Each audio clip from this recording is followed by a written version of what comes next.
Hello viewers, welcome to my channel engineering jobs info. రీసెంట్గా staff selection కమిషన్లో junior engineer notification అయితే release అవ్వడం జరిగింది. ఈ నోటిఫికేషన్కి సంబంధించిన కంప్లీట్ ఇన్ఫర్మేషన్ నేను ఈ వీడియోలో మీకు చెప్పబోతున్నాను. ఈ నోటిఫికేషన్కి అప్లై చేయాలనుకునే వారు ఎవరైనా ఉంటే నా వీడియోని ఎండ్ వరకు అయితే చూడండి. ఆన్లైన్ అప్లికేషన్స్ వచ్చి మార్చ్ 28 నుంచి అయితే 28 నుంచి ఓపెన్ అవ్వడం జరిగింది. ఏప్రిల్ 18 వరకు అయితే అప్లై చేసుకోవడానికి మీకు ఛాన్స్ ఉంది. ఫీ పేమెంట్ అయితే ఏప్రిల్ 19 వరకు లాస్ట్ డేట్. ఇంకా ఆన్లైన్ అప్లికేషన్ కరెక్షన్స్ ఏమైనా చేసుకోవాలనుకుంటే ఏప్రిల్ 22, ఏప్రిల్ 23 అయితే ఆన్లైన్ అప్లికేషన్ కరెక్షన్స్ చేసుకోవడానికి పాసిబిలిటీ ఉంది. ఈ నోటిఫికేషన్కి సంబంధించి 2 పేపర్ టెస్టులు అయితే కంప్యూటర్ బేస్డ్ ఎగ్జామినేషన్ కింద కండక్ట్ చేయడం జరుగుతుంది. పేపర్ 1 వచ్చి ఏప్రిల్ 4 నుంచి జూన్ 4 నుంచి జూన్ 6 వరకు పేపర్ 1 అయితే కండక్ట్ చేయడం జరుగుతుంది. పేపర్ 2 మాత్రం ఇంకా నోటిఫై చేయలేదు. పేపర్ 1 ఎగ్జామినేషన్స్ కంప్లీట్ అయ్యాక పేపర్ 2 నోటిఫై చేస్తారు. మీరు ఆన్లైన్ అప్లికేషన్ ఫామ్ ఫిల్అప్ చేసేటప్పుడు ఏదైనా డిఫికల్టీ కనుక ఫేస్ చేస్తే ఈ టోల్ ఫ్రీ నెంబర్కి మీరు కాల్ చేసి మీరు క్లారిఫికేషన్ తీసుకోవచ్చు. 180-030-93063 ఈ టోల్ ఫ్రీ నెంబర్కి మీరు కాల్ చేయొచ్చు. ఇంకా పోస్ట్స్ వాటి యొక్క ఎడ్యుకేషనల్ క్వాలిఫికేషన్స్ విషయానికి వస్తే కనుక బార్డర్ రోడ్స్ ఆర్గనైజేషన్కి అప్లై చేయాలనుకునే వాళ్ళు మీరు బీటెక్ చేసి ఉన్న, డిప్లొమా చేసి ఉన్న, సివిల్ ఇంజనీరింగ్ చేసిన వాళ్ళు ఈ పోస్ట్కి అప్లై చేయొచ్చు. మీకు ఎడ్యుకేషన్తో పాటు రెలవెంట్ ఎక్స్పీరియన్స్ అయితే మినిమం 2 years అయితే ఉండాలి.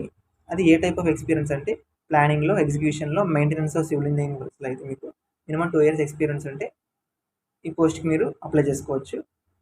సివిల్ ఇంజనీరింగ్ కాదు, BTech in electrical and mechanical, diploma in electrical and mechanical ఈ రిలేటెడ్గా మీరు చేసినా కూడా ఈ పోస్ట్కి మీరు అప్లై చేసుకోవచ్చు. ఎలక్ట్రికల్ చేసిన వాళ్ళైనా, మెకానికల్ చేసిన వాళ్ళైనా మీకు mechanical engineering works or electrical engineering వర్క్స్లో రిలేటెడ్ ఎక్స్పీరియన్స్ ఉంటే మీరు ఈ పోస్ట్కి అప్లై చేయొచ్చు. మినిమం 2 years ఎక్స్పీరియన్స్ అయితే ఉండాలి. ఏజ్ లిమిట్ విషయానికి వస్తే up to 30 years age limit వాళ్ళు మాత్రమే ఎలిజిబుల్ అవుతారు. ఇంకా Brahmaputra board, ministry of Jayashakti ఈ ఆర్గనైజేషన్కి అప్లై చేయాలనుకునే వాళ్ళు 3 years diploma in civil engineering చేసి ఉండాలి. ఎక్స్పీరియన్స్ అయితే ఏం మెన్షన్ చేయలేదు. ఏజ్ లిమిట్ కూడా 30 years లోపు వాళ్ళు అప్లై చేసుకోవచ్చు. ఇంకా సెంట్రల్ వాటర్ కమిషన్ ఈ ఆర్గనైజేషన్లో అప్లై చేయాలి అనుకుంటే మెకానికల్ చేసిన వాళ్ళకి, సివిల్ చేసిన వాళ్ళకైతే ఈ ఆర్గనైజేషన్లో అవకాశం ఉంది. మీరు బ్యాచిలర్స్ డిగ్రీ ఆర్ డిప్లొమా ఈ రెండు క్వాలిఫికేషన్స్లో కూడా అప్లై చేసుకోవచ్చు. ఎక్స్పీరియన్స్ ఏమైతే మెన్షన్ చేయలేదు. ఏజ్ లిమిట్ వచ్చి 30 years లోపు వాళ్ళు అప్లై చేసుకోవచ్చు.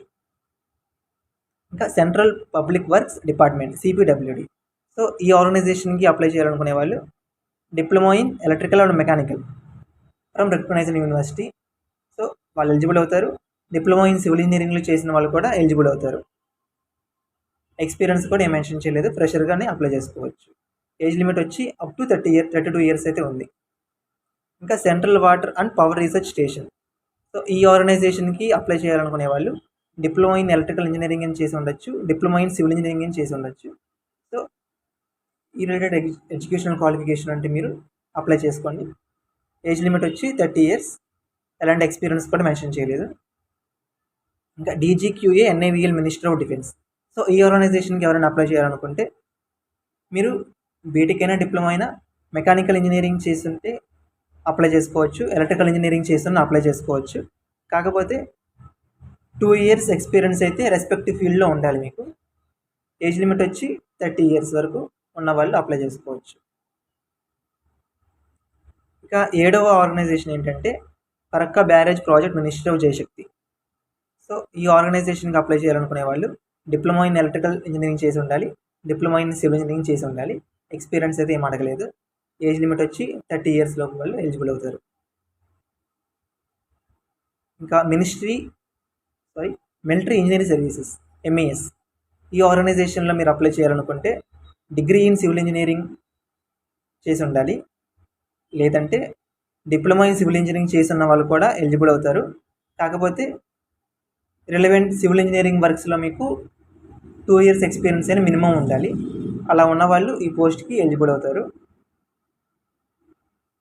సివిల్ ఇంజనీరింగే కాదు, electrical engineering and mechanical engineering చేసిన వాళ్ళు కూడా ఈ పోస్ట్కి అప్లై చేసుకోవచ్చు. బట్ ఎలక్ట్రికల్ ఇంజనీరింగ్ చేసిన వాళ్ళైనా, మెకానికల్ ఇంజనీరింగ్ చేసిన వాళ్ళైనా సో రిలవెంట్ ఇంజనీరింగ్ వర్క్స్లో మీకు మినిమం 2 years ఎక్స్పీరియన్స్ అయితే ఉండాలి. ఏజ్ లిమిట్ వచ్చి 30 years లోపు వాళ్ళు అప్లై చేసుకోవచ్చు. ఇంకా ఫైనల్గా national technician research organisation NTRO. So ఈ ఆర్గనైజేషన్కి అప్లై చేయాలనుకునే వాళ్ళు డిప్లొమా ఇన్ సివిల్ ఇంజనీరింగ్ చేసి ఉండాలి. ఏజ్ లిమిట్ వచ్చి 30 years. 30 years లోపు వాళ్ళు అప్లై చేసుకోవాలి. ఎలాంటి ఎక్స్పీరియన్స్ కూడా మెన్షన్ చేయలేదు. సో ఎక్కువ శాతం మీరు ఫ్రెషర్స్ కానీ అప్లై చేసుకోవడానికి చాలా ఆర్గనైజేషన్స్లో స్కోప్ ఉంది.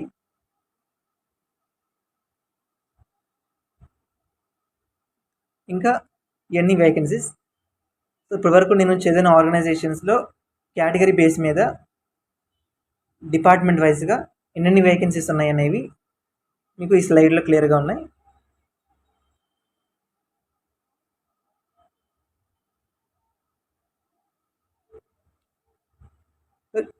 ఇవన్నీ చదవాలంటే టైం తీసుకుంటుంది కాబట్టి నేను ఈ పీడిఎఫ్ లింక్ని నేను నా డిస్క్రిప్షన్లో అయితే పెడతాను. మీరు మరొకసారి విజిట్ చేసి మళ్ళీ పీడిఎఫ్ని మీరు చదువుకోవచ్చు.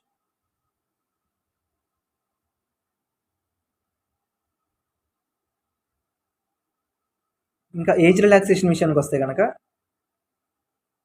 SC or STకి 5 years ఏజ్ రిలాక్సేషన్, OBCకి 3 years age relaxation,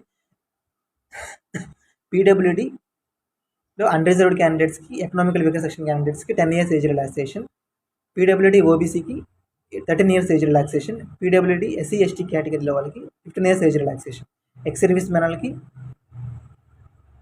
3 years after deduction of the military service rendered from the actual age. So ఇలా రెలవెంట్ కేటగిరీస్ మీద ఏజ్ రిలాక్సేషన్ అనేది మెన్షన్ చేయడం జరిగింది.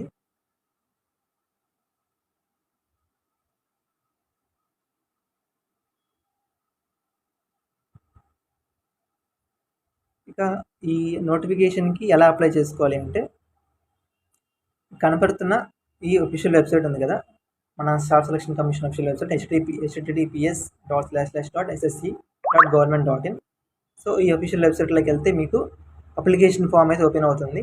సో మీరు మీ రిలవెంట్ ఫోటోగ్రాఫ్, సిగ్నేచర్ అవి కూడా మీరు JPG ఫార్మాట్లో ప్రిపేర్ చేసుకొని మీరు అప్లోడ్ చేసుకోవాలి. ఇంకా కొన్ని సర్టిఫికేట్స్ కూడా వాళ్ళు అడుగుతారు, సర్టిఫికేట్స్ కూడా అప్లోడ్ చేసుకోవాలి. సో మీరు అన్నీ కూడా ఇచ్చిన అప్లికేషన్ ఫామ్ మొత్తం కూడా ఫిల్అప్ చేసి లాస్ట్ మినిట్లో ఫీ పేమెంట్ అయితే చేయాలి. ఫీ పేమెంట్ వచ్చి 100 rupees ఉంటుంది. 100 rupees ఫీ పేమెంట్ చేయాలి. సో ఇక్కడ మీకు కనపడుతుంది కదా, window for application form correction. So 23rd April నుంచి 23rd April వరకు మీకు అప్లికేషన్ ఫామ్ కరెక్షన్ చేసుకోవడానికి అయితే పాసిబిలిటీ ఉంది.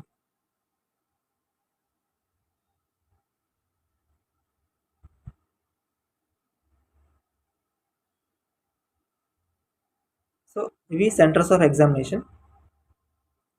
మీకు ఎగ్జామినేషన్ సెంటర్స్ సో రీజియన్ బేస్గా సెంట్రల్ రీజియన్లో, ఈస్టర్న్ రీజియన్లో, కర్ణాటక కేరళ రీజియన్లో, Madhya Pradesh region, north eastern region, northern region, north western region, southern region, western region.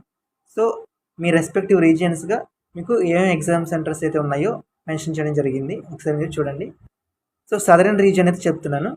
Southern region అంటే ఆంధ్రప్రదేశ్, పాండిచ్చేరి, తమిళనాడు, తెలంగాణ. సో ఈ రెస్పెక్టివ్ రీజియన్స్లో ఉన్న వాళ్ళకి ఏమేమి ఎగ్జామ్ సెంటర్స్, ఎక్కడెక్కడ ఎగ్జామ్ సెంటర్స్ ఉన్నాయంటే చీరాల, గుంటూరు, కాకినాడ, కర్నూలు, నెల్లూరు, రాజమండ్రి, తిరుపతి, విజయవాడ, విశాఖపట్నం, విజయనగరం, పుడుచేరి, చెన్నై, కోయంబత్తూర్, మదురై, సలీం,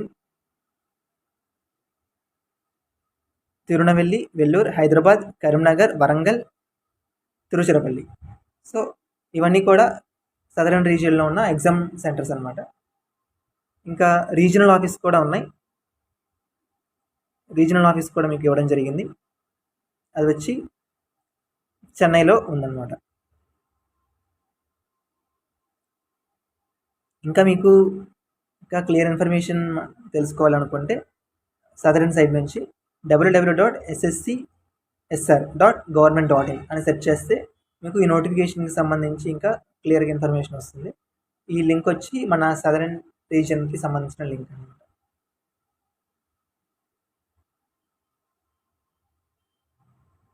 ఇంకా స్కీమ్ ఆఫ్ ఎగ్జామినేషన్ విషయానికి వస్తే ఆల్రెడీ చెప్పాను కదా, పేపర్ 1, పేపర్ 2 రెండు స్కీమ్స్లో కండక్ట్ చేయడం జరుగుతుంది.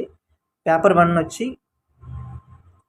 General intelligence and reasoning, general awareness, ఇంకా పార్ట్ ఏలో general engineering or part B general engineering electrical or part C general engineering mechanical. So ఈ 3 టైప్స్ అయితే కనెక్ట్ చేయడం జరుగుతుంది. ఇక 2 hours ఎగ్జామినేషన్ అయితే ఉంది.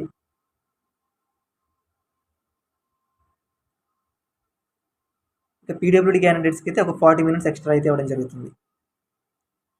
పేపర్ 2లో జనరల్ ఇంజనీరింగ్, ఇందులో వచ్చి జనరల్ ఇంటెలిజెన్స్, జనరల్ అవేర్నెస్ అయితే లేదు. Only part A, part B, part C వీటి మీద కనెక్ట్ చేయడం జరుగుతుంది.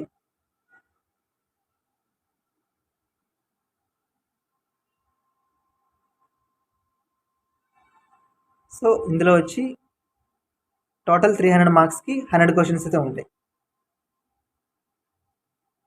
టోటల్ 2 hours టైం పీరియడ్ ఉంది. ఇంకా పీడబ్ల్యూడీ క్యాండిడేట్స్ లాంటి వాళ్ళకి 40 minutes ఎక్స్ట్రా ఇస్తుంది. సో ఇంకొకసారి మీకు క్లియర్గా చెప్తున్నాను. పేపర్ 1 వచ్చి general intelligence and reasoning, general awareness. ఇంకా part A or part B or part C connect చేయడం జరుగుతుంది మీ డిపార్ట్మెంట్ బేస్ మీద. ఇక జనరల్ ఇంటెలిజెన్స్ అండ్ రీజనింగ్కి అయితే total 50 questions 50 marks. General awareness కూడా 50 questions 50 marks కనెక్ట్ చేస్తారు. Part A or part B or part C కూడా 100 questions 100 marks కనెక్ట్ చేస్తారు. పేపర్ 2 మాత్రం only part A or part B or part సినే ఉంటాయి. అంటే ఇదంతా టెక్నికల్ క్వశ్చన్స్ అనమాట. నెంబర్ ఆఫ్ క్వశ్చన్స్ వచ్చి 100 ఉంటాయి. Total 300 marks. Time period 2 hours. So ఇక్కడ ఇండక్టివ్ సిలబస్ కూడా ఇవ్వడం జరిగింది. జనరల్ ఇంటెలిజెన్స్ అండ్ రీజనింగ్కి ఏ టైప్ ఆఫ్ సిలబస్ ప్రిపేర్ అవ్వాలి, జనరల్ అవేర్నెస్కి ఏ సిలబస్ ప్రిపేర్ అవ్వాలి, ఇంకా టెక్నికల్గా part A, part B, part సికి ఏం సిలబస్ ప్రిపేర్ అవ్వాలి కూడా ఇక్కడ క్లియర్గా ఇవ్వడం జరిగింది. సో మీరు ఒకసారి పీడిఎఫ్ మళ్ళీ మీరు రిఫర్ చేయండి.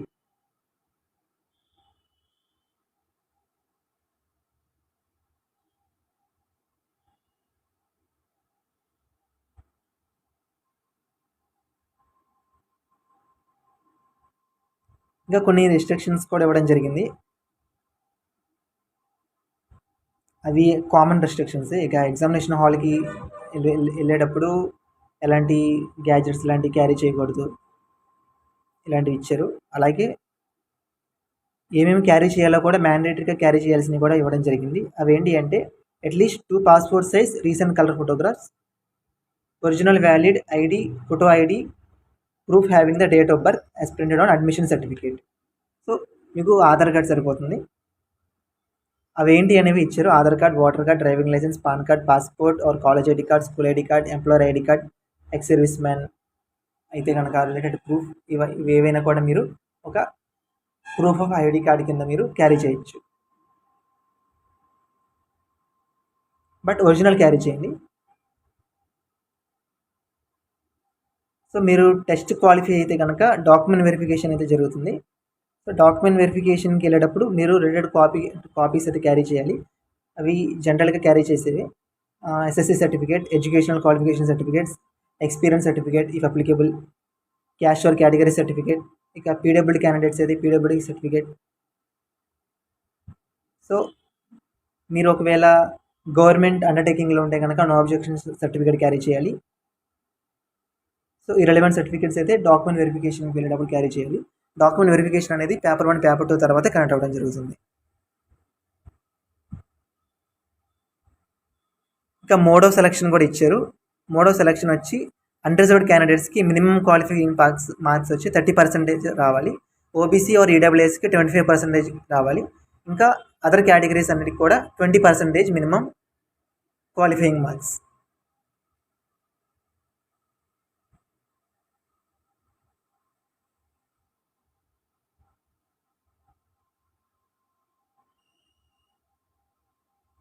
So type of mall practice గురించి ఇవ్వడం జరిగింది. సో మీరు రెస్పెక్టివ్ మాల్ ప్రాక్టీస్ మీద రెస్పెక్టివ్ టెన్స్ ఆఫ్ ఇయర్స్ అయితే డీబార్ చేయడం జరుగుతుంది.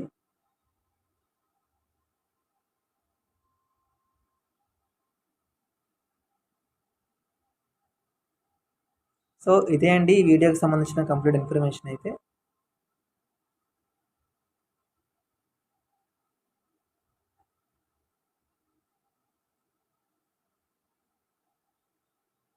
మీరు ఆన్లైన్ రిజిస్ట్రేషన్ ఎలా ఫిలప్ చేయాలి అనేది కూడా మీకు ఫర్దర్ స్లైడ్స్లో ఇవ్వడం జరిగింది. మీరు చూడొచ్చు దీన్ని.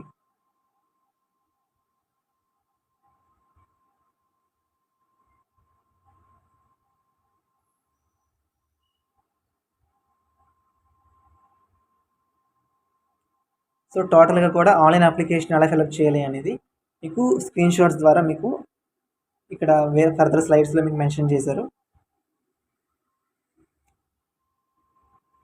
టోటల్గా నేను తెలుసుకున్నదైతే ఈ పోస్ట్ నుంచి టోటల్ ఓవరాల్ 960